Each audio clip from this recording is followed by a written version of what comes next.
اور آپریشن بنیانم مرصوص کی کامیابی میں پاک بحریہ کا کردار، پاک بحریہ کے جوانوں افسران کو خراج تحسین پیش کرنے کے لیے تقریب منعقد کی جا رہی ہے۔ وزیر اعظم شہباز شریف تقریب میں شرکت کے لیے کراچی پہنچ گئے ہیں۔ اپڈیٹ کر رہے ہیں آپ کو اس حوالے سے، ایک روزہ دورہ وزیر اعظم کی جانب سے یہ کیا جا رہا ہے۔ آپ کو یہ بتا دیں کہ آپریشن بنیانم مرصوص کی کامیابی میں پاک بحریہ کا کردار ہے۔ ایسے میں اپڈیٹ یہ سامنے آ رہی ہے کہ پاک بحریہ کے جوانوں افسران کو خراج تحسین پیش کیا جائے گا، جس کے لیے باقاعدہ طور پر ایک تقریب کا انعقاد کیا گیا ہے۔ وزیر اعظم شہباز شریف اب سے کچھ دیر پہلے شرکت کرنے کے لیے کراچی پہنچے ہیں، جوانوں سے ملیں گے، ان کے حوصلے کو بڑھائیں گے، ان کو خراج تحسین پیش کیا جائے گا۔ کامیابی اتنی بڑی ہے کہ جس کا جشن ایک ہفتہ گزرنے کے بعد بھی منایا جا رہا ہے۔ آپریشن بنیانم مرصوص کی کامیابی میں پاک بحریہ نے جو کردار ادا کیا ہے، اس حوالے سے آج تقریب منعقد کی جا رہی ہے۔ جوانوں سے ملاقات کی جائے گی، افسران کو خراج عقیدت پیش کیا جائے گا، اور جو ملک کے بڑے ہیں وزیر اعظم شہباز شریف، وہ اب سے تھوڑی دیر پہلے کراچی پہنچ چکے ہیں۔ بتایا جا رہا ہے کہ ایک روزہ دورہ ہے، خصوصی طور پر اس لیے کراچی پہنچے ہیں۔ بات کریں گے فہد چودھری، ہمیں جوائن کر رہے ہیں۔ فہد بتائیے گا مزید کیا مصروفیات ہوں گی؟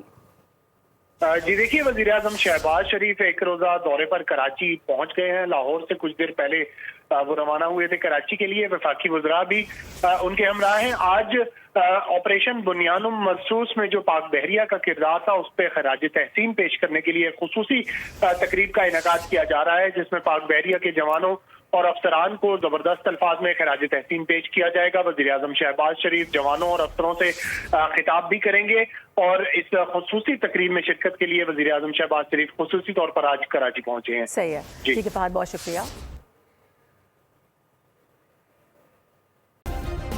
سبسکرائب کریں اور بیل دبائیں تاکہ کوئی خبر رہ نہ جائے۔